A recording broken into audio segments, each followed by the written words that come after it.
Hi dears, half collar cutting ആണ് നോക്കുന്നത്. Neck width 3 ഇഞ്ചും നെക്ക് ലെങ്ത് 6.5 ഇഞ്ച് മുതൽ 7 ഇഞ്ച് വരെ എടുക്കാവുന്നതാണ്. എന്നിട്ട് ഈ ഒരു ഭാഗത്ത് നിന്നും ഒരു 2.5 ഇഞ്ച് മാർക്ക് ചെയ്യുന്നുണ്ട്.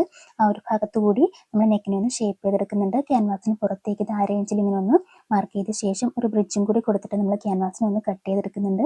കട്ട് ചെയ്തെടുത്ത ശേഷം ഈ ഒരു തുണിയിലേക്ക് അയൺ ചെയ്തെടുത്തിട്ടുണ്ട്. എന്നിട്ട് ഈ ഒരു സെന്ററിലേക്ക് ഒരു നോച്ച് കൊടുക്കുന്നുണ്ട്. അതിനുശേഷം ഈ ഒരു ക്യാൻവാസ് അയൺ ചെയ്തെടുത്തിട്ടുള്ള ഈ ഒരു തുണിനെ നമ്മുടെ മെയിൻ ക്ലോത്തിലേക്ക് ചേർത്ത് വെച്ചിട്ട് ആ ഒരു സെന്ററിലേക്ക് ഒരു സ്റ്റിച്ച് ചെയ്ത് കൊടുക്കുകയാണ്. അതൊന്ന് ഫിക്സ് ആയിരിക്കുന്നതിന് വേണ്ടിയിട്ട്. അതിനുശേഷം നമ്മൾ 2.5 ഇഞ്ച് മാർക്ക് ചെയ്തത് ആ ഒരു പോയിന്റിൽ നിന്ന് വേണം നമ്മൾ സ്റ്റിച്ച് ചെയ്ത് തുടങ്ങാനായിട്ട്.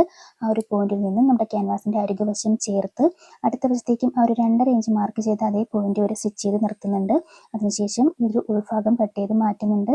എന്നിട്ട് ആ ഒരു ഉൾഭാഗത്തേക്ക് ആ ഒരു സ്റ്റിച്ചിൽ കൊള്ളാണ്ട് ചെറിയ ചെറിയ കട്ട്സുകൾ കൊടുത്തെടുക്കുകയാണ് ചെയ്യുന്നത്, നന്നായിട്ട് മറിഞ്ഞു വരുന്നതിന് വേണ്ടിയിട്ട്. എന്നിട്ട് ഈ ഒരു 2.5 ഇഞ്ച് മാർക്ക് ചെയ്ത ആ ഒരു ഭാഗത്തേക്ക് ഒരു സ്റ്റിച്ചിൽ കൊള്ളാണ്ട് സ്ട്രെയിറ്റ് ആയിട്ട് ഓരോ കട്ട് വീതം കൊടുത്തെടുക്കുകയാണ്. ഈ ഒരു സ്ട്രെയിറ്റ് കട്ട് കൊടുക്കുമ്പോഴാണ് നമുക്ക് നല്ല രീതിയിൽ അത് ഉള്ളിലേക്ക് മറിച്ചെടുക്കാൻ പറ്റുന്നത്. ഇങ്ങനെ മറിച്ചെടുക്കുമ്പോൾ ആ ഒരു തയ്യൽത്തുമ്പ്, ആ ഒരു 2.5 ഇഞ്ച് വരെയുള്ള ആ ഒരു ഭാഗത്തിന്റെ തയ്യൽത്തുമ്പ് പുറത്തേക്ക് കിട്ടുന്ന രീതിയിൽ നമുക്കിങ്ങനെ കിട്ടുന്നതായിരിക്കും. അതിനുശേഷം ഈ ഒരു ഭാഗത്ത് കൂടി തന്നെ നമ്മൾ ഈ ഒരു നെക്കിന്റെ അരികുവശത്തേക്ക് ഒരു സ്റ്റിച്ച് കൊടുത്തെടുക്കുകയാണ് ചെയ്യുന്നത്. കാണുന്ന രീതിയിൽ ഒന്ന് സ്റ്റിച്ച് ചെയ്തെടുത്തിട്ടുണ്ട്. ഇനി നമ്മൾ ഈ ഒരു ഫ്രണ്ട് പാർട്ടിന്റെയും ബാക്ക് പാർട്ടിന്റെയും ഷോൾഡറുകൾ നമ്മൾ ജോയിൻ ചെയ്തെടുക്കുകയാണ് ചെയ്യുന്നത്. ജോയിൻ ചെയ്തെടുത്ത ശേഷം നമ്മൾ ഈ ഒരു ടോപ്പിനെ രണ്ടായിട്ടൊന്ന് ഫോൾഡ് ചെയ്തിട്ട് നമ്മൾ 2.5 ഇഞ്ച് മാർക്ക് ചെയ്ത ആ ഒരു തയ്യൽത്തുമ്പ് അവിടെ നിൽപ്പുണ്ട്. ആ ഒരു ഭാഗത്ത് നിന്നും ഒരു 1/4 ഇഞ്ച് തയ്യൽത്തുമ്പ് വിട്ട ശേഷം നമ്മൾ ഈ ഒരു ഭാഗത്തേക്കുള്ള ഒരു മെഷർമെന്റ് ഒന്ന് എടുത്ത് നോക്കുകയാണ്. ഇത് 5.5 ഇഞ്ചാണ് കിട്ടിയിട്ടുള്ളത്. അപ്പോൾ ഈ ഒരു 5.5 ഇഞ്ച് വീതി കിട്ടുന്ന രീതിയിൽ ഒരു ക്യാൻവാസിനെ രണ്ടായിട്ടൊന്ന് ഫോൾഡ് ചെയ്തെടുത്തിട്ടുണ്ട്. അതിന്റെ വീതി എടുത്തിരിക്കുന്നത് 1 ഇഞ്ചാണ്. അതിനുശേഷം ഈ ഒരു ഭാഗത്തേക്ക് ജസ്റ്റ് ഒന്ന് കർവ് ചെയ്ത് കൊടുക്കുന്നുണ്ട്. എന്നിട്ട് ആ ഒരു ക്യാൻവാസിനെ നമ്മളൊരു തുണിയിലേക്ക് ഒന്ന് അയൺ ചെയ്തെടുക്കുന്നുണ്ട്. അയൺ ചെയ്തെടുത്ത ശേഷം ആ ഒരു ക്യാൻവാസിലേക്ക് നമ്മുടെ ആ ഒരു തയ്യൽത്തുമ്പിനെ ഒന്ന് മടക്കി ഒന്ന് ഗ്ലൂ ചെയ്ത് വെച്ചിരിക്കുകയാണ്. അതിനുശേഷം ഈ ഒരു തുണിയെ രണ്ടായിട്ട് ഫോൾഡ് ചെയ്തിട്ട് കാണുന്ന രീതിയിൽ ഒന്ന് സ്റ്റിച്ച് ചെയ്തെടുത്തിട്ടുണ്ട്.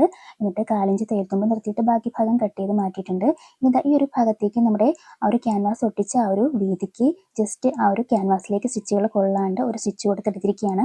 ഒരു ഗൈഡ് ലൈൻ പോലെയാണ് ആ ഒരു സ്റ്റിച്ച് ഒന്ന് കൊടുത്തെടുത്തിരിക്കുന്നത്. അതിനുശേഷം ആ ഒരു സ്റ്റിച്ച് ചെയ്ത ഭാഗത്ത് നിന്നും ഒരു 1/4 ഇഞ്ച് തയ്യൽത്തുമ്പ് വിട്ടിട്ട് നമ്മൾ ബാക്കി കട്ട് ചെയ്ത് മാറ്റുന്നുണ്ട്. അതിനുശേഷം നമ്മൾ ഈ ഒരു കോളറിനെ നല്ല വശത്തേക്ക് ഒന്ന് മറിക്കുന്നുണ്ട്. എന്നിട്ട് ഒരു 2.5 ഇഞ്ച് മാർക്ക് ചെയ്ത ഭാഗത്ത് നിന്നും ഈ ഒരു കോളറിനെ നമ്മുടെ കുർത്തിയിലേക്ക് ഒന്ന് അറ്റാച്ച് ചെയ്തെടുക്കുകയാണ്. അപ്പോൾ നമ്മൾ ഈ ഒരു കുർത്തിയുടെ ചേത്ത വശത്ത് നിന്ന് വേണം ആദ്യം സ്റ്റിച്ച് ചെയ്തെടുക്കാനായിട്ട്. അതിനുശേഷം ഈ ഒരു കുർത്തിയുടെ നല്ല വശം എടുത്തിട്ട് ഇപ്പോൾ നമ്മൾ സ്റ്റിച്ച് ചെയ്തിട്ടുള്ള ആ ഒരു തയ്യൽത്തുമ്പിനെ ഈ ഒരു കോളറിന്റെ ഉള്ളിലേക്ക് ഇങ്ങനെ ഒന്ന് വെച്ച ശേഷം ഈ ഒരു ഭാഗത്തേക്ക് ഒന്ന് സ്റ്റിച്ച് ചെയ്തെടുക്കുകയാണ്. ആ ഒരു കോളറിനെ നെക്കിന്റെ ഭാഗം ഒന്ന് സ്റ്റിച്ച് ചെയ്തെടുത്ത ശേഷം നമ്മുടെ ഈ ഒരു കോളറിന്റെ ചുറ്റാകെയും ഒന്ന് പതിച്ചും കൂടി സ്റ്റിച്ച് ചെയ്തെടുക്കുന്നുണ്ട്. അപ്പോൾ നമ്മുടെ കോളറിന്റെ സ്റ്റിച്ചിങ് ഇവിടെ കഴിഞ്ഞിട്ടുണ്ട്. ഇങ്ങനെയാണ് നമ്മുടെ കോളർ കിട്ടിയിട്ടുള്ളത്. ഈ ഒരു വീഡിയോ നിങ്ങൾക്ക് യൂസ്ഫുൾ ആയെങ്കിൽ ലൈക്ക് ചെയ്യാൻ മറക്കരുത്. അപ്പോൾ നമുക്ക് അടുത്തൊരു വീഡിയോ ആയിട്ട് വീണ്ടും കാണാം. അതുവരേക്കും ബൈ.